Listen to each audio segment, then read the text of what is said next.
To order the November 18th, 2021 Plan Commission meeting. Could I get a roll call, please, Stacy? Sure. Thank you, Mr. Chair. Diana Ford. Here. Liam Culhane. Here. Todd Case. Here. Bonnie Aletsky. Here. Rhonda Dargich Johnson. Here. Bill Spire. Here. Blake Dolly, I believe, is not going to participate. Jason Hansen is also not here. And Jeff Brink. Here. We have a full quorum. Third item on the agenda is invitation for public comment participant submittal. If there's anything not on the agenda that someone from the public wishes to talk about, there will be time at the end. And please just let Stacy know that you have a topic before we get to the end of the meeting. Moving on, the fourth item on the agenda is the approval of the agenda. Can I get a motion and a second? So moved. Second. We got a motion and a second. All in favor say aye. Aye. Aye. All opposed, same side. Motion carries. Fifth item on the agenda is the approval of the minutes from the November 4th meeting. Can I get a motion and a second? So moved. Second. I have a motion and a second. Is there any further discussion? Hearing none. All in favor say aye. Aye. All opposed, Aye. all opposed, same sign. Motion carries. Sixth item on the agenda is our regular agenda.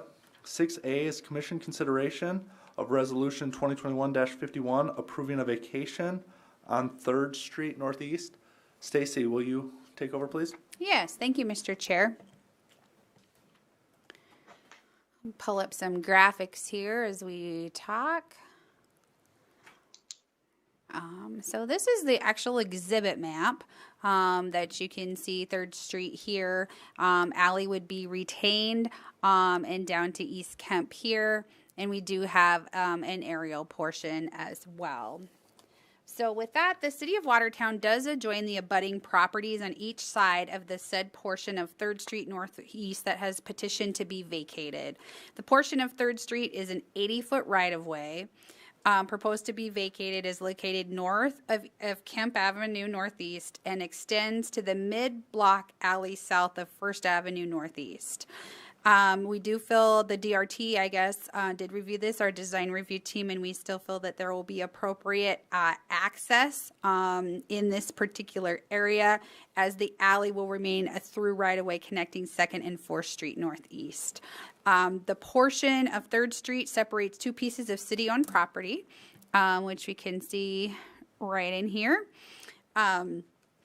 And that is planned to be designed for a future Watertown Area Community Foundation Plaza, also known as a downtown park. The street currently extends 1 block to the north of 1st Avenue Northeast, so it was determined the vacation would not significantly impact or restrict traffic flows, and the property would be more conducive to being incorporated into the plaza project.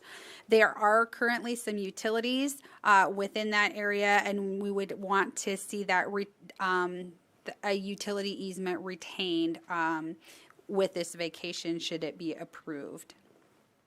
So we do follow the South Dakota codified law process, and we give back the land evenly to adjacent property owners.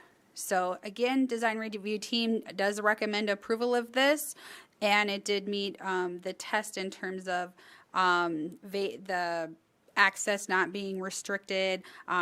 We do need that utility easement. There will be adequate emergency access. Does not hinder the goals of the master transportation plan, and all of the abutting owners, which was the city in this case, did sign off on the vacation petition. With that, I'd be happy to answer any questions. Thank you. As mentioned, this is for the downtown park that's been to us before. Does anyone have any questions from the board? If not, I'll open the public hearing. Is there anyone from the public that has any questions or comments or for or against this? Hearing none, I will Do close. you guys have any comments, the fire department, for safety reasons? So we've reviewed this and Please approach the mic and state your name. Thank you. Gary Lagrunk, Fire Department. We have, like I said, reviewed this in the DRT meeting, and with the vacation of it, like I said, as far as our emergency vehicles, our trucks obviously are the biggest vehicles will use, we feel we have no problems with being able to get around those corners. Generally, I said our biggest truck would be our aerial, which there again, being between those two commercial buildings, generally would need to stay back, 1.5 times the building height just for potential collapse. So we feel it'd be, there's no problems with fire department access for that. Thank you for those comments.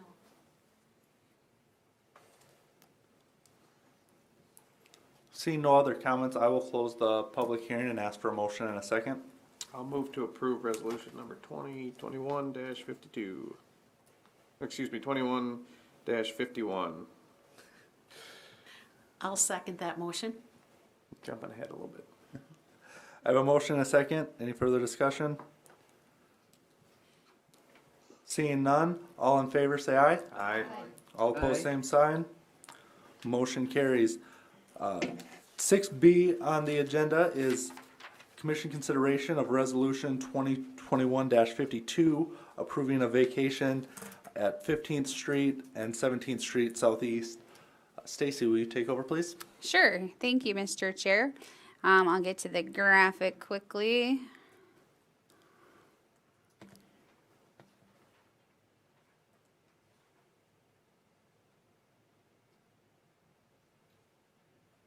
So you can see a very long petition here.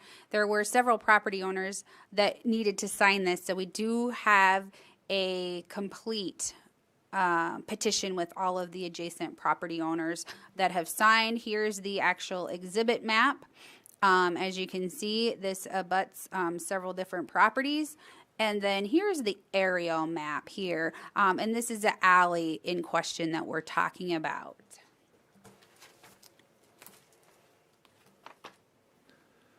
Thank you. And this is an alley that really isn't being utilized for transportation. It doesn't even really have access onto 12th, I don't believe. It's kind of been used as storage by the adjacent landowners, and looks like it's the adjacent landowners looking to just vacate it. They've all signed the petition, and then it would half go to each side, just like any other vacation.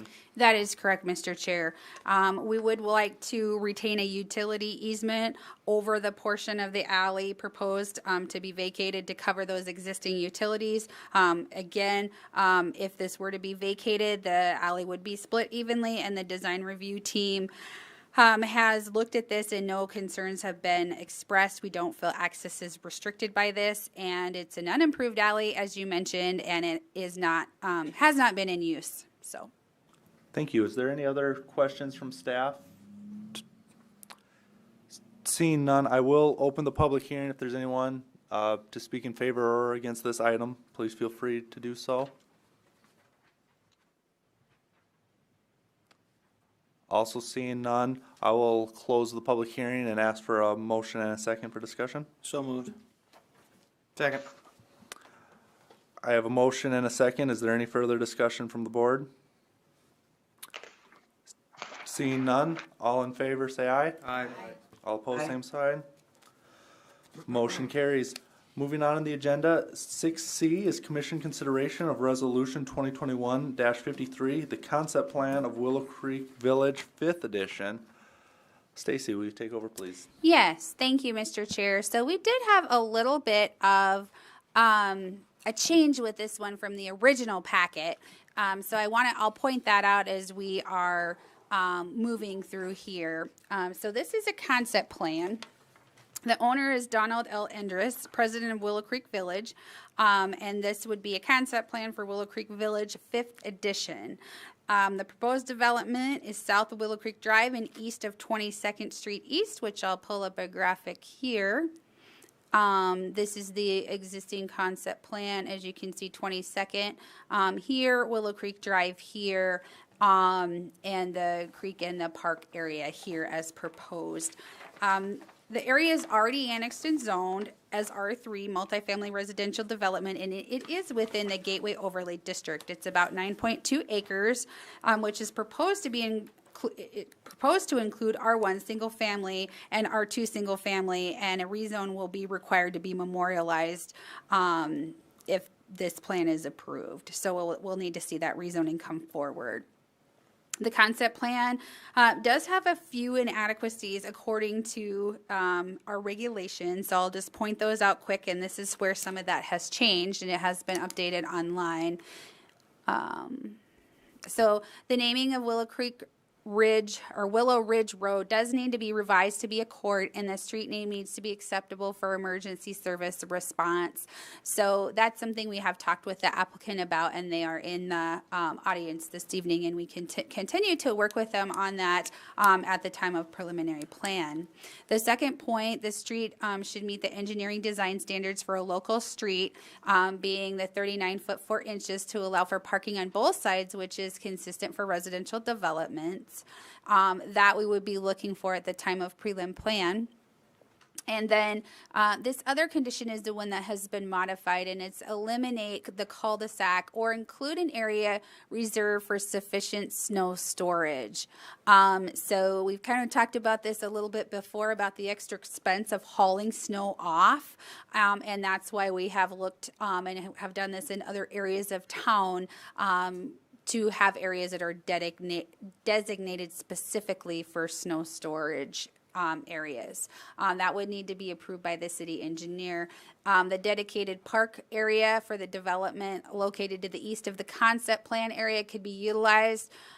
So we could get into a little bit more of the design there, that type of thing. So we will be working through an area that would be sufficient for snow storage, and we would be considering all of the particulars at the time of preliminary plan. So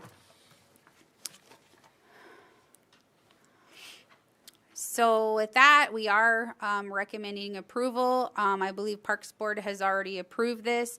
One thing I wanted to note here, there is a proposed access to the park. It's up here. It's actually off of this particular, outside the boundaries, I guess, of this particular area that we're looking at. But that would be the new way to get to the park area here.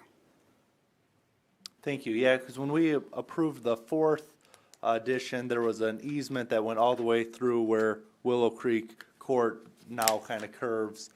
So with how this is laid out, it kind of blocks that access to the park outlot A, but then they're giving us access off of Willow Creek Drive to be able to still access that 5.5 acres, which is dedicated parkland, which may or may get developed at some point by the city of Watertown, right? Correct. Yes, and I believe that Parks Director TK has a plan for this, and they have. I'm not sure that we actually have a graphic in here, but I think it is going to be developed, and there will be a kind of a hairpin trail system, if you will. Thank you. And that proposed triangle that's to access it, that we kind of have dimensions and sizes that the park board's okay with, or, you know, is that correct? Yes, I believe so. Thank you. You're welcome. Stacy, you had mentioned a question or a comment regarding the need for rezoning. What a subsequent rezoning, what would that be for? I believe it would be, it would meet their uses better, that they're looking to do single family and 2-family. And You can do that in the R3 currently, can't you? you can. The setbacks are a little bit more advantageous to go with either the R1 or the R2, and I Okay. believe that's why. Thank you. You're welcome.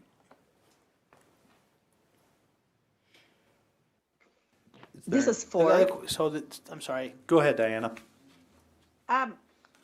This statement, the dedicated park area could be utilized for snow storage? Is that what you're proposing, someone's proposing? Not exactly. This is sort of one of those things that we would be working out where the best location would be from the developer standpoint and also the city standpoint. And one idea would be, if you can see the graphic here, there is this 10-foot sidewalk and utility easement between lot 7 and 8 here. And that could be somewhat of a reinforced concrete section, if you will, where a loader could drive on that and push snow into that area specifically. Although it would take more design and potentially looking to the DENR for a snow storage permit in order to do that. So that's just one idea, is trying to make the best use of the land and see if that could be used to stack snow in during the winter time, so it wouldn't be collecting all of the snow and hauling it away. Another particular area that was talked about is maybe in this area, but again, nothing is set in stone at this particular time. Staff felt it prudent to bring forth a recommendation that as long as the developer will be proposing something and it's acceptable to city staff at the time of prelim plan, we felt we could support the current design in front of you today. So I'm still not quite certain what the bottom line is. Is the bottom line that the dedicated park area could possibly be used for snow storage? I think the snow storage would be more of either a strip of land or an easement here that would go along with this 10-foot sidewalk and utility easement. It may need to be 20 feet. It may need to be 30 feet. We would have to continue to look at that. But it would be a place to store the snow, and it would not necessarily be going down into the park area, but it certainly would drain into the park area. So it would then drain into the park area. So you're creating a drainage area deliberately out of the dedicated park area. That is something to think about, and it would need to be reviewed and accepted by engineering. I believe the grade falls off there anyway, so it'll probably run to the low point anyhow, just with the natural topography. So that could be something to take a look at, where the best area would be, or if the commission has any comments on that. So Stacy, remind me, with the concept plan, this is the only time that the planning commission will be making comments, because the preliminary plat will be done by staff. That is correct. And then we will be, there will be final plat, but that's quite a ways down the review process and the design process. So back to the thing you were talking about before on road design. So I see that they're looking at a 30-foot wide road. Does the new drawing show a wider road? We don't have that yet, but that would be one of the conditions that staff would like to see in the motion. That would be part of the staff recommendation. I see Shane's here. If you could maybe. I'll open the public hearing for.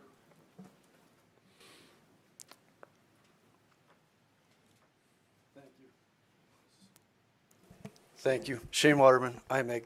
A lot of you are familiar faces, and it's a little bit awkward to be on this side of the table for a change, but nonetheless, we have some business to do.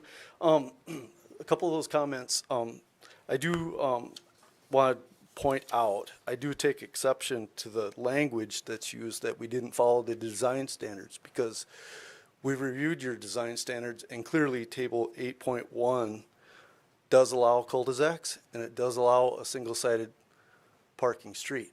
So that's what we included in our plan. We did get comments back from the design review team relating to both of those issues. And we have subsequently had more than one meeting with staff to try to make sure that they understood our point and why we chose to do what we have done. But and we'll continue that discussion here with you folks. But with regard to the drainage, all of the water that is would occur on this, whether it's by snow, rainfall, whatever, does ultimately make its way into Willow Creek.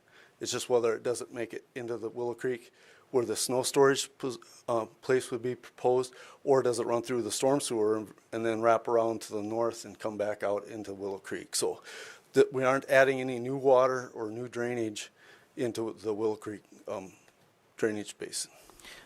Shane, so where are you proposing snow storage to occur? Actually, we have been asked to provide access. It's up to the city to decide how they're going to store it and where they're going to store it. Right. So what's been discussed, and I'll use my laser pointer here, right here where this, there's a 10-foot easement on both sides of lot 7 and 8, which would be a total of 20 feet. So what we've been asked to do is provide a paved path from the roadway down into the park. And so the city, who will be receiving the parkland, would actually be putting the snow at their discretion, not at the owner's discretion. One other option, of course, you could come around and bring your snow back through this entrance that we're going to create. And there is another option on other land that the owner has that we could provide an easement for snow storage somewhere else. But I know back when I had history with the city that the east side always had an issue with not having a snow storage site. And I assume the city staff is still pursuing some type of snow storage out here. Now, the only snow storage that they're talking about putting here isn't for the entire street system, but just from the resulting cul-de-sac, as I understand it. That would be correct. That's how I understand it as well. Justin Peterson is online. He is our interim city engineer, so I'm not sure, Justin, if you have any comments to that. The complete design has not been finalized yet, but it would be, in early discussions, I think it would be preferable to try to make something in this area work.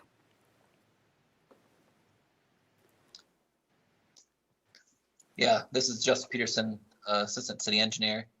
The thought process would be to provide some storage of snow for that cul-de-sac within that development. Whether it be a small lot next to adjacent to the cul-de-sac, or like we've been talking, potentially using a small part of the parkland. Those details are still need to be worked out by staff, but we felt the cul-de-sac design, assuming we can find appropriate snow storage, is appropriate. Thank you, Justin. I think I want to get back to the road conversation here. I am completely okay with a 30-foot road right away in this situation, being that I personally believe that our roads are too wide in the city of Watertown. But in this situation, the limited number of lots that would be accessing is going to be primarily residential, local traffic. There's no need for collector status road width in this area. My only caveat to that was that the property would need to be rezoned to R1, because R3 could offer an opportunity for more traffic on this loop than a 30-foot wide street could accommodate. And so that would be my recommendation if we were to go and allow a 30-foot, that it would have to be tied to a rezoning. And it does look like it's the proposed zones are R1 and R2. Are you okay with R2 as the zone? Just because that's a fourplex in R2, Yeah, they could do single family attached. up to 4 units. Yeah. up to Yes, 4 by conditional use. Yes. And I'm not sure if Justin has any further comments to add on the design standards. He would be probably better suited to answer that question than I am. Just kind of an explanation from the engineering side. The 39-foot 4 inches is from back curb to back curb, and it allows parking on both sides of the road.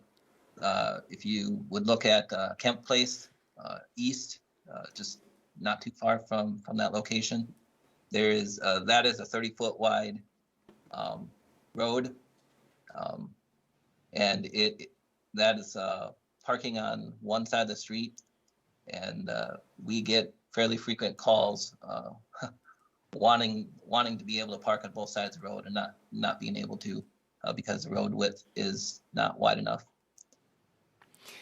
The Kemp Place is pretty similar design as what's being proposed here, and being that we have experience that road is fairly narrow, that's why staff recommended the 39 foot 4 I inches. think that's a buyer beware issue. I mean, if I drive by a block of houses and I see there's no parking on the opposite side of the street, and I choose to buy the house there, I'm going into it with my eyes wide open.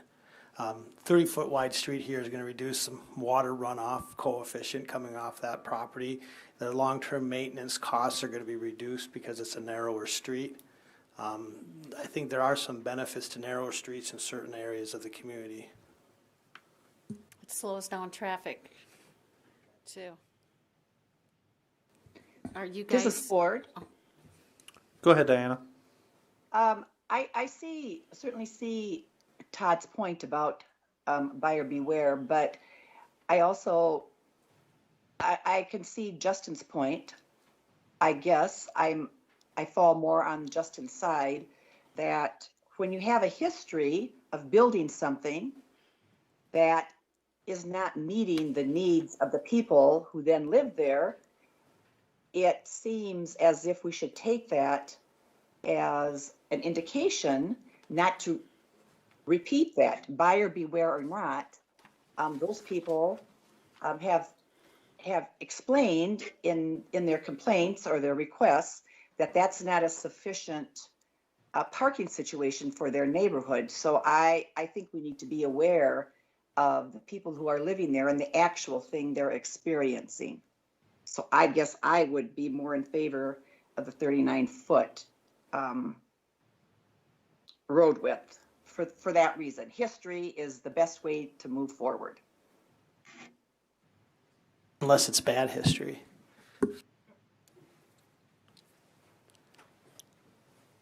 Your design. In my opinion, there is no bad history. You learn from history, no matter what it is. And the history here is the people who are living there say, this does not meet our needs. I'll take this conversation offline with you. Shane, my question, sorry. I was just going to ask Stacy or staff, do you know approximately how many complaints we've gotten about street widths on Kemp Place? You know, is it 2 a year? Is it 10 a year? Do we know? I think it's been rather common, but I'm going to refer that to Justin. I don't have an exact number. It is a pretty common complaint along Kemp Place, and Kemp Place isn't the only narrow street in town that we get. It's generally the street department get complaints from. And currently, Kemp Place, we can park on the east side, but not the west side, and the west side is currently undeveloped. Is that correct? I mean, there's a lot of building on the west side right now. But yes, that is correct. Okay.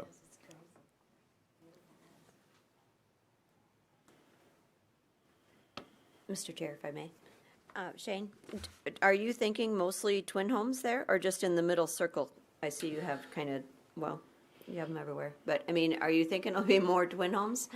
Yes, that's kind of the anticipation, and the expectation for the R2 was a series of twin homes, not the multiple four plexes. But again, we're offering the land. Whoever buys lots and develops or puts structures on there would be coming to you folks for permission.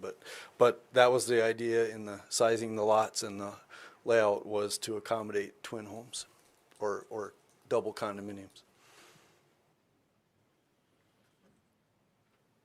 So I guess to throw a little more gasoline on the fire, if you're going to have double homes, I mean, if those were all single residences, Todd, I'm totally on board with you. I guess where I'm at with it, though, is from a design standpoint, and engineers can argue both sides, planners can argue both sides of the situation.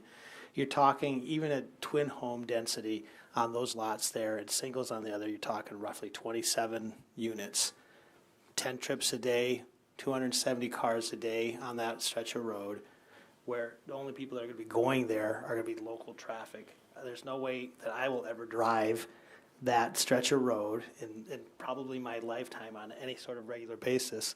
And if I'm fairly indicative of what the other traveling public is in the city, they're really, I think your argument on the Kemp avenue where that's actually funneling traffic through the development is one thing. This being just a loop around, I think the argument could very well be made that 30 foot would suffice and handle the traffic in that area. It might not be what people want, but it gets back to my thing. I know what I want and what I can have sometimes are two different arguments. What about from the safety department, officer? What do you guys have any input on the width of the street?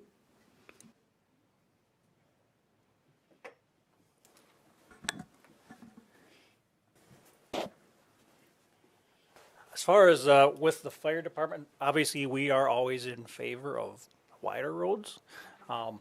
Primarily just because of with our fire apparatus, especially when you're talking having vehicles on both sides of the street, we have our fire trucks parked there, and active fire, it can get very congested in those areas. Along with especially if we set up our aerial, which granted generally we primarily use that only for commercial fires, but it can happen on residential fires. When we have our outriggers out on that truck, it does take up around 20 feet wide, so it does take up a large chunk of the street. So there again, we can work with anything, but we are, again, always in favor of the wider streets just for ease of access. Well, okay, so now I'm gonna jump back on Todd's side of it. When you look at it with those double driveways, there's not gonna be a whole lot of street left open to park on anyway. See what I'm saying?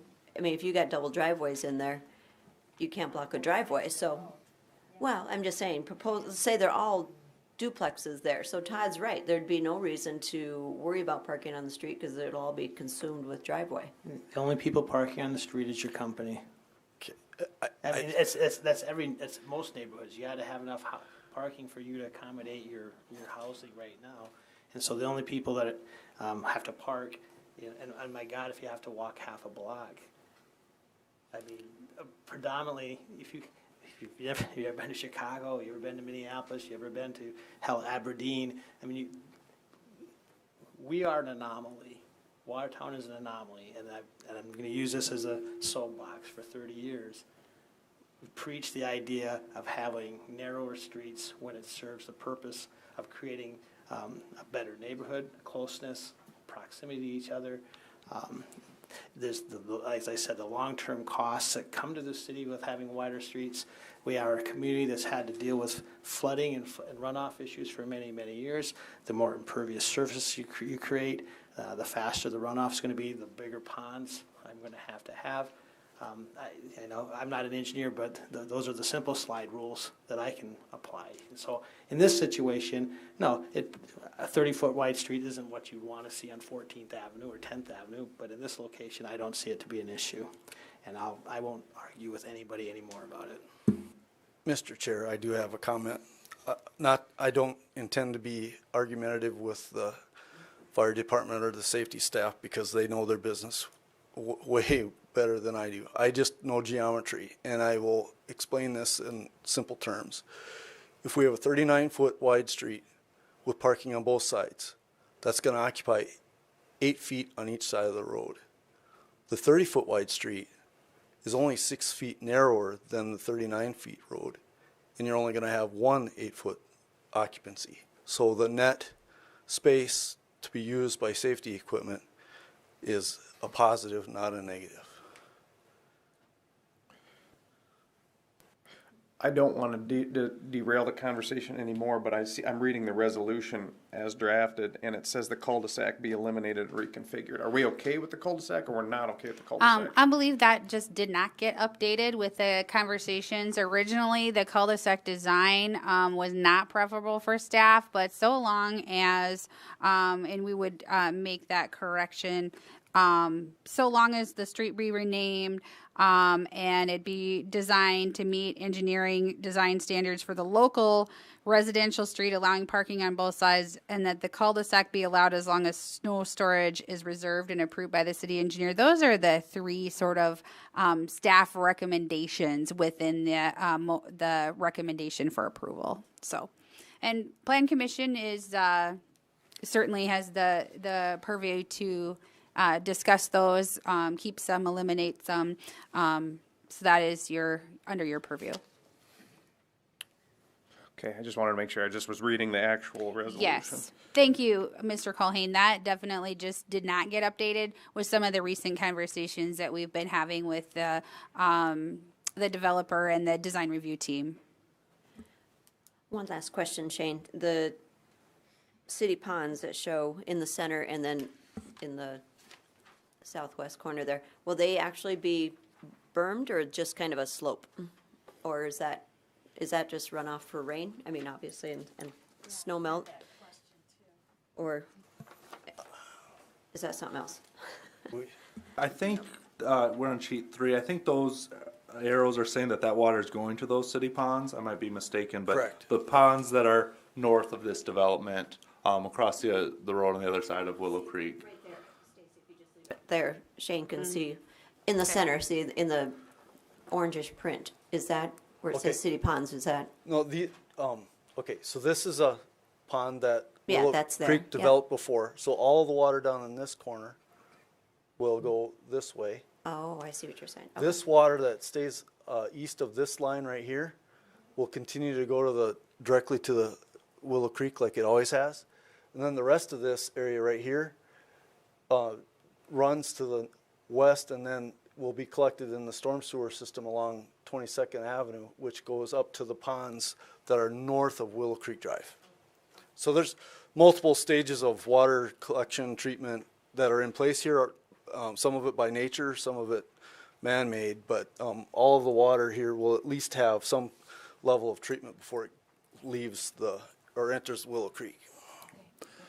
And I just kind of know the answer to this, but I want to say it out loud so it's on record. This particular development doesn't have detention because of its proximity to the river, and we want it to flow through there quicker. Correct? I believe so. Justin Peterson could confirm that, but I believe so. Correct. Yep, and I kind of knew that answer. I just know we talk a lot to other developers about stormwater detention needs, and I just wanted to kind of make it known in the record that there is a specific reason as to why we are not doing detention, but we are still maintaining our retention ordinances with the ponds as just mentioned. Chair, can we make the concept plan approval contingent on a future rezone or not, Attorney? I mean, Yeah. I understand that's the intention. I just was curious if that can be a condition of the approval of the. Yeah, I don't, as long as, I'm just thinking through this in my head here, as long as it's not a contingent annexation, I do believe that's allowable.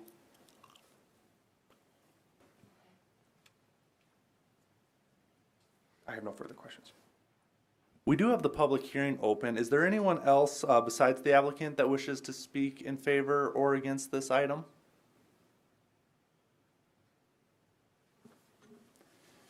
Hearing none and seeing no further questions from the board members, I will close the public hearing and ask for a motion for discussion. Mr. Chair, I'd like to make a motion.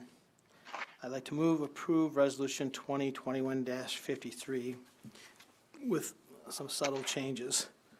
That the street width be allowed to be 30 feet wide as identified in the maps that we have, 1. 2, that the naming convention works, because that was what it's supposed to be, and that the cul-de-sac can be there as long as the snow storage is reserved and approved by the city engineer. Oh, and there would only be parking on one side of the street with the 30-foot wide street. May I ask for a point of clarification, Chair? Go ahead. Is it 30 feet or 35 feet? I think it says 30 in the. Well, it's Okay, 30. It's 35 because it's technically back of curb to back of curb. The driving lane's 30. driving lane's All right. 30. I'm sorry. No, I apologize that we just did interchangeably use 30 and 35 and 39, and I just wanted to make sure that we're clear on it. And the other point of clarification, Chair, if you don't mind, any contingency as it relates to the rezoning? Yes, I would make that motion that in order to keep the road width as it is, it would be tied to a subsequent rezoning to R1 and R2 as laid out in their plan. Second. Okay. I have a motion and a second, so the motion's for approval, and I'm gonna try to summarize with a 30-foot wide road, proper naming convention of the street, snow storage, from the cul-de-sac to the park, and appropriate rezoning. Did I miss anything? Parking on one side. And parking on one side, thank you. Any further discussion from the board? I do want to add, regardless of whether or not cul-de-sacs are allowed by ordinance, I mean, I think as a board and as a city, we're trying to get away from them. I understand, and I'm going to vote to approve this as it is, but in the future, I don't think we like cul-de-sacs for many of the same reasons that Todd spoke about the street with. They're expensive, they're difficult to maintain, particularly where we live, where there's a lot of snow to move, and it creates this subsequent issue. Where the heck do we put the snow? So going forward, anybody out there that cares or is listening. So I'm not a big fan of cul-de-sacs.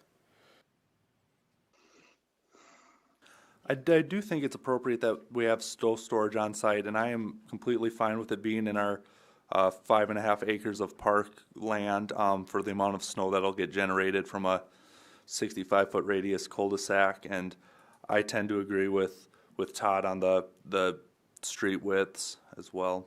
So that's my comment. Plus, I like the wide sidewalk. It will make it inviting to people to go use the park because you hate to walk on somebody's yard, so. Yes.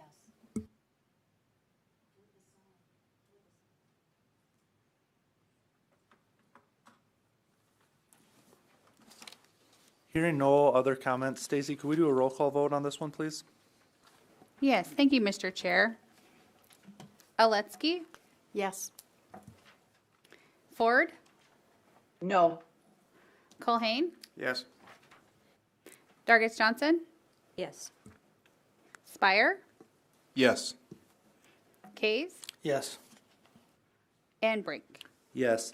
With a vote of 6-1, motion carries. Moving on the agenda is item 7, open public comment. Stacy, did we receive any? I have not received any open public comment. Okay, I will move on. Item 8 is new business, and I believe you have a discussion on storage shops. Yes, we do have a brief discussion on that. I do have a sheet here that has some talking points, and we can go over those. I can actually pull them up on the screen as well. Take me just a second to do that.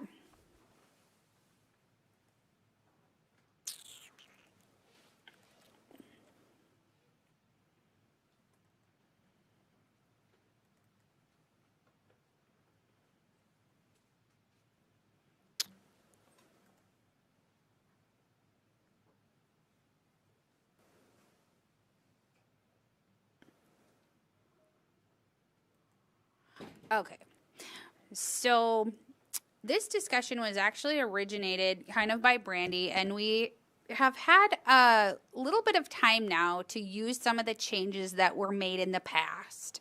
And so storage shops, originally I understand, was a definition that was added when the CL district was created. It was not specifically incorporated into any other applicable districts. And one of the points that has been brought up is, are there other districts that the board feels it could be added by conditional use or permitted use to? Some of the things that are on the list here by conditional use would be the R3, the C2, and the C3, and by permitted use in the I1. Wanted to make one comment there. I think I would be cautious on the R3. That would be up to the board, but again, I would be cautious there on that R3, as I do see that more as a C2, C3, or a permitted use in the I1. So another thing that's came up is the RG district. Could it be and should it be modified to become the residential storage district as a permitted use in the RG district is currently for garage for residential storage use, which by definition is what a storage shop is. So could a storage shop go in the RG district? Just something to ponder. Would that be a good use there? I'm not sure. Can we back up for just a second, Yes, Stacy? yes. And just for the public's understanding of what a storage shop is. Yes. So a storage shop has a particular definition, and I believe it is related to having services, water and sewer services. Whereas if you're looking at Storage units, you would not have water and or sewer services. And or the other quick question is a storage shop for private storage, or can I use it as commercial storage? Yes, and I think that that's something that may not be crystal clear. So that is something to think about. So thank you for those points, Commissioner Kays. But isn't a storage shop also allowed to have the steel vertical? Yeah, there's some Steel and design steel. requirements. Yeah. Yes. Versus the garage, which requires garage type or house Yes. type siding. Yes, and that is a point here, and urban planner Brandy Hatton did put these up here because she has had a little bit more time to work with these districts. So she was proposing what would the board think about eliminating some of the strict requirements in the RG district while still upholding aesthetic integrity, as these districts would be adjacent to residential districts, specifically requiring adjacent landowners to sign a petition and move the structure to a different standard where all other districts, areas, and bulk requirements are. So I'm not sure, something to think about there. I think that we've had some pushback and some folks that aren't interested in going with the RG district because of some of the aesthetic requirements. So wanted to throw that out there. Could you review the RG district again? That's just basically kind of like as an overlay district? The RG district is a district that we've only used once, I believe. It's residential garage, and it has to be adjacent to residential property, and it's for a garage, not living quarters. So I know we've used them on the north side of Lake Compesca, where a property owner owns lakeside frontage, and then they also own the property across the street, and they want to build a garage there. But technically, in an R1 zone, you can't build just a garage as your primary use. So they rezoned it to the residential garage and built a garage there. So that's kind of the Because historically, we don't encourage, I live in the R1 district on the north end of town, and I decide that I want to buy a lot a block away from me that becomes vacant, just to put my own toys down there. And so those neighbors get to see my toys, but I don't have to deal with it. We've been kind of against doing that over the years. Yeah, and when we developed the RG district, I was sitting on that side about 6 years ago, and we put some pretty heavy requirements on there that make it really hard for people to utilize. And I think having it been in our books for almost 6 years now, and we've only utilized it in one spot, I think I could support loosening some of those strict guidelines. I mean, right now we do require that there be at least an acre be rezoned, which currently if someone owns one lot of R1, that's 9,000 square feet. So they have to get, 4 or 5 other neighbors to want to rezone also.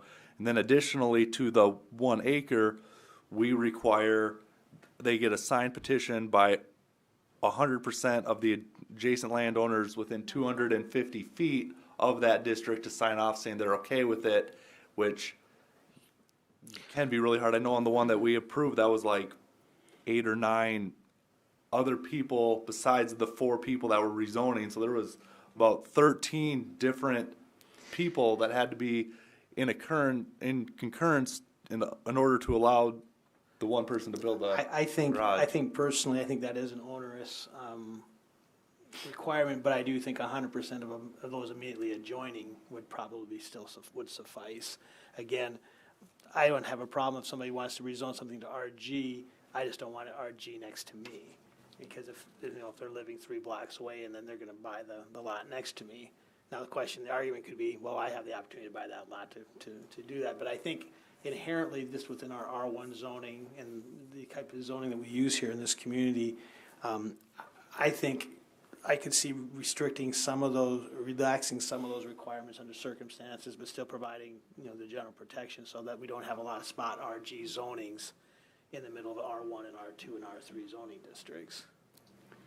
Okay, I got a question on South Lake Drive where they have that new subdivision, they buy the golf courses and stuff. Okay, along South Lake Drive, that's R1. And then behind that, is that going to be more single-family residential? And then behind that, RG? Or is storage units? Or what's going to go? I thought it was 3 rows of something. I'm not sure. I don't think that's gonna be RG. No, I think that's commercial. Yeah. Yep. Another and something thing like that, wouldn't that be better to have the RG garages than them commercial storage units where people buy and they leave their mess and there you set the renters versus someone that could have a decent garage? It could be. It could be better in that way. One of the things I wanted to point out, kind of back to, if the applicant cannot acquire all those signatures, they may appeal to the Plan Commission. So we do have that in there, but I tend to agree as a staff person, getting the written consent of a majority, 55% of all the owners within 250 feet. I think that's really difficult. And from ordinances I've worked with, I would recommend that the Plan Commission look at that hard. And like you had expressed, I do think that can be a real deal breaker on that note. Yeah, personally, I kind of think, when we do any rezone, we automatically notify all landowners and they can come to a public meeting and speak in favor of or against, and there's no petition needed. And I would my personal opinion is this should be the same way, whereas if I buy the lot next to Todd and he doesn't want it, he can, speak his piece at a meeting or call city staff and let his, thoughts known there that he's against it, but I might be alone on that. But yeah, so we do have the 1 acre requirement and then a minimum of 300 feet of improved street frontage as well in there. So we also do have a number of other things, including sidewall, must have a paved driveway. Some of these other things, which I think the paved driveway is probably fine. Maximum impervious surface shall be 50% of the lot area. So that's came up. Maximum pitch shall not exceed 30 feet. So there's a host of things. So I think right now staff's just kind of looking for a general feel on this. We could certainly draft up an amendment for discussion purposes only, or an outline to kind of show some of those ideas if the board were to be in favor of looking at that generally. My question to your comment there, Jeff, would be, do they have to prove a hardship then? No, this would be more, I don't think so. That's a variance, it's a hardship, right? Well, but if I'm coming and I want the garage and you don't want me to have the garage, I mean, and then it's up to us to decide that? No, I don't, and I don't even think, I like the language in here that we're appealing something to the planning commission. I mean, that's just bad form anyway. Agreed. The planning commission has no, ability to adjudicate a quasi judicial decision on that. So I think just there's some language that just needs to be cleaned up in there. I think the RG district might be a little onerous as far as the minimum lot area, the amount of frontage. I think it could be scaled down a little bit. I think, though, the RG district by itself having to have certain design requirements, if it's going to go right next to somebody's single-family house, I think it should have some design requirements like that. If we want to create a zoning district where you want to just call something, private/commercial storage, where you want to relax that, give that as another option, and maybe you keep the RG a little bit more, a higher bar, and then have another district where we allow storage shops and storage units. To me, storage units, I've always got a hard time with this anyway. I mean, a storage unit and a storage shop, the only difference is water. Mm-hmm. The question, my biggest issue is whether it's private or if it's commercial. That to me is where the difference should be. Agreed. I agree on that. And that's where something too with this storage shop definition, and just having that addressed with the CL, would it be pertinent to add that in to potentially the C2, C3 as conditional use and then a permitted use in the I-1? Is that prudent? Is that a good use of C2, C3 and or I-1? I think that's fine. I'm completely fine with that. And certain, I mean, R3, to a certain extent, I think some R3 would be appropriate. I mean, if we're building, 270 units up north of town, the north end of town, and there's, they're going to have garages there, but they're still going to want more stuff. And so do we want them driving across the other end of town? So maybe you could have a district, and maybe it's not in the R3, but maybe it's like I say, maybe it's not the R3, but maybe it's a zoning district that you could come in and rezone the property immediately to the west of that new apartment complex, and they could have their private storage in there, and maybe I don't know. I think this is a really big box of ideas, and I think I would encourage staff to come up with some ideas. I don't Sure. know what kind of direction we can give you. Sure. Probably more of a reactionary thing. I think so at this point. If you'd like to see staff work on this in the next year, we would like to actually work on, in conjunction with some of this, the square footages and what we allow for accessory structures as well. Clean that language up. But this is another thing that we've noticed, kind of see if there's support for looking at this, for bringing forth a proposal. We could certainly put it on as a discussion item, whether it be an actual ordinance draft that we bring to you to discuss, or it could be even an outline of proposed changes, that type of thing. So yeah, this is a really big, broad thing. It's just something that we wanted to come forward with and see if there was some interest in looking at some changes so there could be some better utilization of some of these districts. Yeah, I think there definitely is, and yeah, instead of trying to dive into it right now, I think, yeah, we probably should see some drafts or see how it fits into the. Yeah, I'm not looking for actual full-blown language. I still think we're at the concept stage yet, that if we're going to say, all right, storage shops, storage units, where should they go? Yeah. Put in that question. This is, if you had your druthers, what would you change to the RG district? Sure. And some of those Yeah. types of things. I think that's where the next conversation should be. Absolutely. At least having a good solid outline of some proposals. If I'm understanding that correctly, Commissioner Case.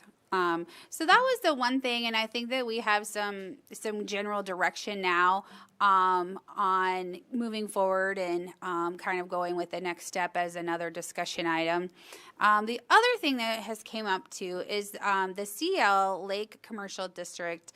When that was originally created, we have the 50% lot coverage limitations, and that's one thing that we have noticed, and I have a little bit of experience on this one, not too much just yet, but we do have a hard time meeting that 50% lot coverage.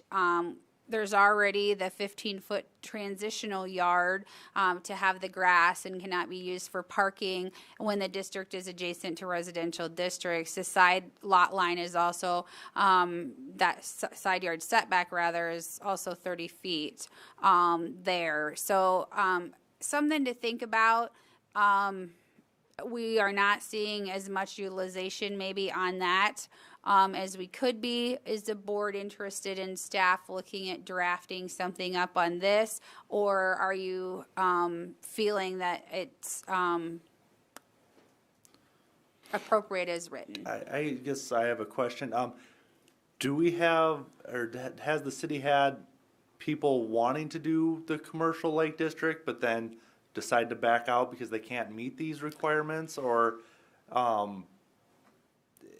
mean, is anyone, we only really have the one commercial lake district kind of in Stony Point right now. Has anyone else questioned the city about utilizing it? You know, I think that we have had several conversations about the district and just with the design itself. It does seem tough with the 50% lot coverage. I think it's more of it was zoned that, but now they're having a difficult time meeting some of that stuff. Are they talking about the 50% where they get to include the water? Is that considered part of the 50% they can't develop? On those particular lots, I believe that it did, because we originally had it as impervious and we changed it to lot coverage just for clarification. I think so, yeah. But, you know, trying to look at it as the whole lake, you know, I know when we did this commercial district, one of the big negatives against it was water quality and water runoff. And that was why there was such a push to try to create such a minimal lot coverage. I feel like I'm a little hesitant to relax those at this time. I think the other thing that we were talking about, we realized that you're going to have to buy more than a 50-foot wide lot to make this work. You're going to have to buy a series of lots and put them together.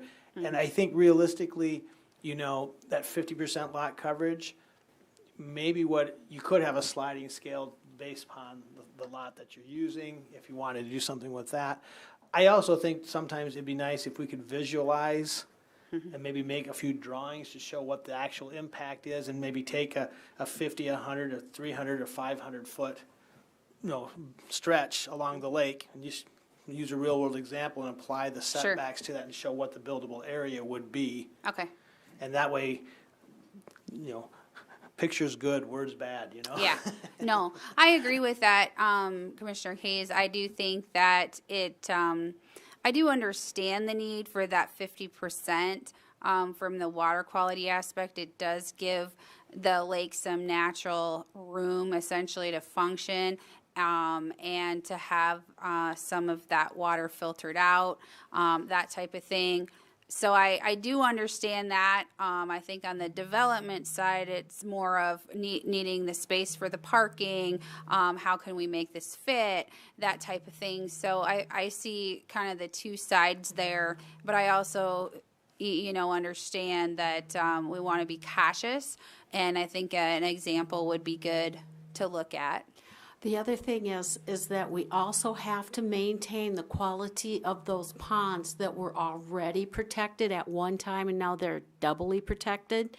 We want to make sure that the parking lots aren't going to go right up to there and then I don't know where it went, you know, something like that. We have to take care of all of the water quality.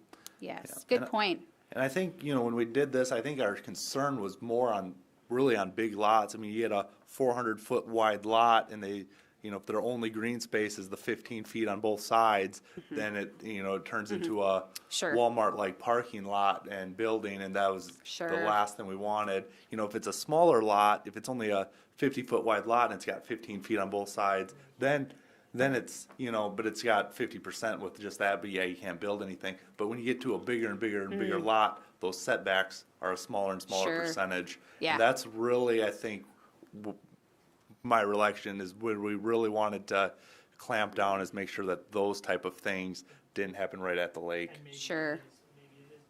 Maybe it is a sliding scale. If it's something that's under 300 feet, you would maybe let, you know, 35% lot coverage like you have in other parts of town or something like that.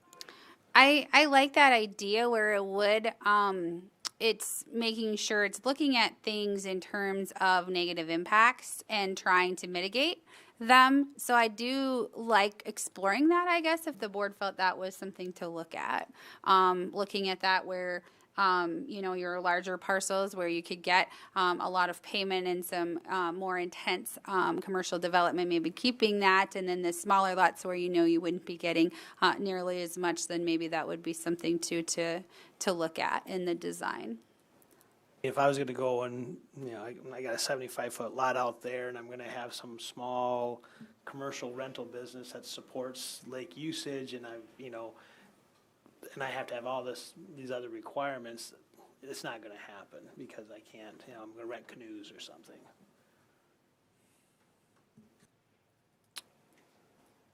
Yeah, go forward. All right. That'd be good. Thank you, Commissioner Kays. I think this was very helpful, even though it was very broad-based at this point in time. It was just sort of getting this back in front of the commissioners to see, are these districts working? And I think that's something that, we tend to not do enough. And so I think that gives us some direction in order to move forward down to drill down into more of a conceptual ordinance phase now, and bring that back for additional discussion. So I believe that's helpful. Yes, thank you. I guess I'll move on the agenda to item 9 as old business. Do we have any old business? We do not have any old business that I'm aware of. Any reason to go into executive session? None that I'm aware of. All right, I will adjourn this meeting. Thank you. Thank you, everyone. I appreciate your time this evening.